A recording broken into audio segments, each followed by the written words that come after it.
Halo, assalamualaikum warahmatullahi wabarakatuh, teman-teman semua. Berjumpa lagi di Mr. Arman Perry Podcast. Kali ini kita mau ngomongin tentang pasangan bulu tangkis Indonesia, yaitu ganda putra, yaitu Kevin Sanjaya Sukamulyo dan Marcus Fernaldi Gideon, atau lebih dikenal dengan The Minions. Kali ini kita akan membahas tentang penampilan mereka yang akhir-akhir ini cenderung menurun ya. Dan terakhir kali baru saja Kevin Marcus ini kalah di semifinal turnamen Indonesian Master ya 2022 yang berlangsung di Istora Gelora Bung Karno ya.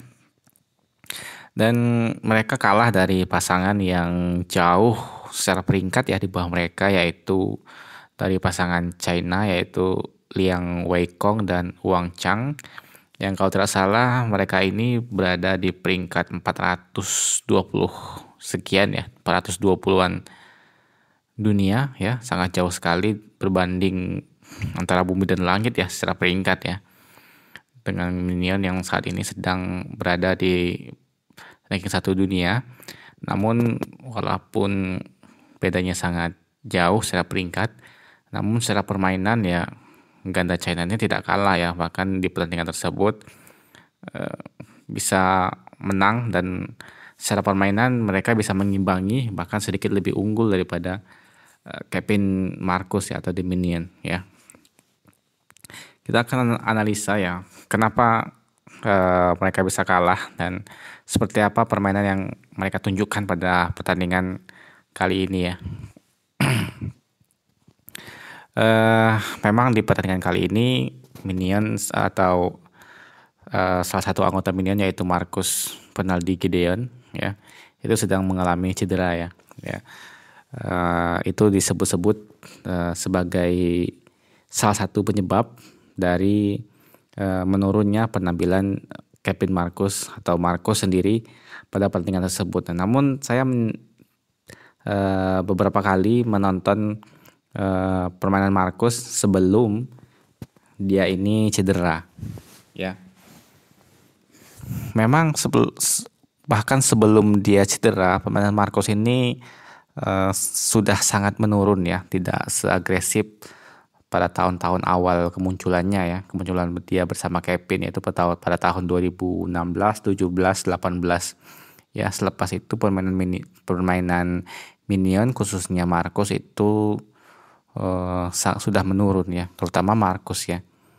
Marcus ini penampilannya kan pada posisinya di lapangan itu sebagai di posisi belakang ya, sebagai smasher atau penggebuk ya teman-teman ya, dan Kevin berada di depan sebagai pengatur permainan ya teman-teman ya. Dan posisi Marcus ini terkadang terlihat sangat monoton ya teman-teman ya, tidak ada variasi ya, pukulannya pun begitu-begitu saja ya teman-teman ya. Pukulan Marcus ini monoton ya, kemudian arahnya juga sangat mudah dibaca, speednya juga sangat kurang saya lihat ya. Kemudian penempatannya juga sangat buruk ya, dan akhir-akhir ini defense Marcus itu sangat buruk ya, bahkan sangat dimanfaatkan bagi lawan untuk mengarahkan serangan kepada Marcus, dan itu bisa menjadi titik serangan bagi lawan untuk mendapatkan poin ya. Jadi serangan-serangan itu terkesan diarahkan kepada Marcus, dan benar saja di lapangan Marcus dan lawan seringkali mengarahkan kepada Marcus, dan Marcus pun sangat tertekan ya, dan bahkan sering sekali Marcus ini sering gagal pengembalian ya, di smash sering gagal, sering menyangkut di net. Kemudian seringkali pengembalian bolanya itu pengembalian koknya itu nanggung sehingga di smash dengan gampang oleh lawan, dan seringkali juga adu netting di depan ya juga seringkali kalah Marcus ini ya.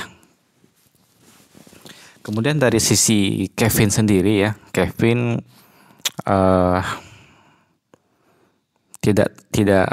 Kevin masih bagus lah, tapi cenderung menurun juga meskipun tidak tidak sejauh Marcus menurunnya teman-teman ya. Namun yang jadi satu kelemahan yang jadi titik perhatian ya, permainan Kevin ini kita kenal ya, Kevin yang kita kenal tahun 2016, 17, 18 itu dia sangat kuat, bahkan boleh dikatakan tidak ada yang bisa atau jarang sekali ada yang bisa mengalahkan Kevin ini dalam kondisi adu drive ya. Ketika lagi sedang adu drive itu jarang sekali ada yang bisa mengalahkan Kevin ya. Namun justru hal inilah yang bisa dimanfaatkan ya oleh lawan. Mereka tahu mereka tidak bisa menang lawan Kevin di adu drive, sehingga lawan tidak akan memberikan bola drive dengan Kevin. Lawan sering mencari cara lain seperti mengarahkan ke Marcus, kemudian bermain netting ataupun bermain lob dan sebagainya. Ya. Sehingga Kevin ini terkesan frustasi ya teman-teman ya.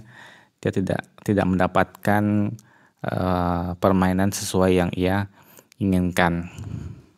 Kemudian salah satu kelemahan Kevin juga ya, dia jarang sekali agresif secara penyerangan ya.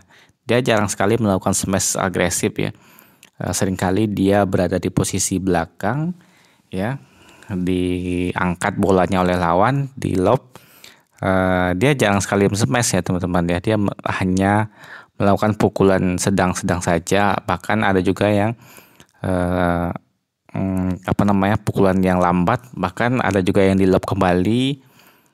Jarang sekali ada penempatan yang bagus ya, tidak ada smash dan tidak juga dilakukan suatu placing atau penempatan kok yang akurat dari Kevin Sanjaya ini. Ya, itu dari analisa kedua pemain ya, dari Kevin dan Marcus. Dan secara permainan dari kedua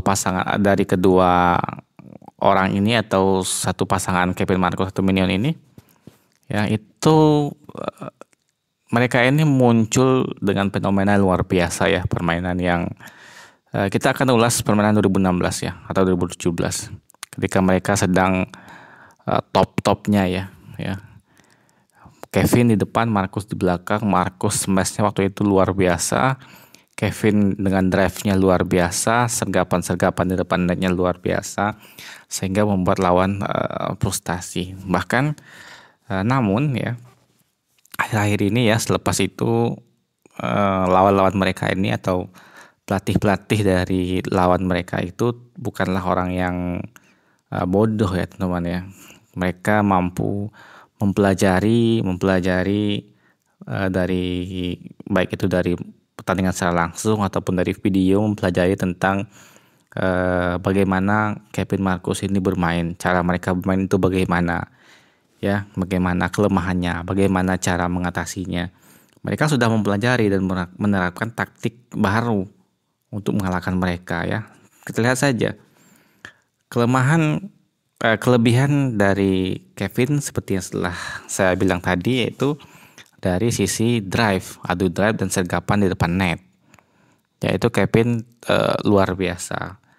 Dan untuk mengatasi itu ya seperti yang saya bilang tadi, mereka tidak memberikan bola itu kepada Kevin, bola-bola seperti itu kepada Kevin ya. Kemudian dia tahu Marcus defense-nya buruk ya. Mereka selalu mengarahkan serangan kepada Marcus ya. Kepada Marcus, sehingga membuat mereka mendapatkan poin demi poin melalui Marcus ya. Kemudian selain itu Kevin Marcus atau Minion juga sering memprovokasi lawan, dan sekarang mereka sudah dapat mengatasinya. Mereka tidak terpancing provokasi dari Kevin ya, sehingga mereka tenang dan konsentrasi pada permainan ya. Saya rasa itu ya teman-teman ya, analisa saya tentang permainan Kevin Sanjaya dan Marcus Gideon ini atau Diminion ini ya. Saya tidak menilai hasilnya ya teman-teman ya. Saya lihat permainan mereka seperti apa ya. Sangat menurun ya. Saya berharap mereka kembali bangkit lagi, kembali dengan strategi yang baru, tidak seperti itu saja. Ya, dengan semangat yang baru, semangat baru saja tidak cukup ya, harus dibarengi dengan strategi yang jitu, variasi permainan ya. Seperti itu teman-teman ya. Terima kasih. Oke, sekian dulu ya teman-teman ya. Terima kasih telah mendengarkan podcast saya ini. Semoga kalian suka. Terima kasih. Assalamualaikum warahmatullahi wabarakatuh.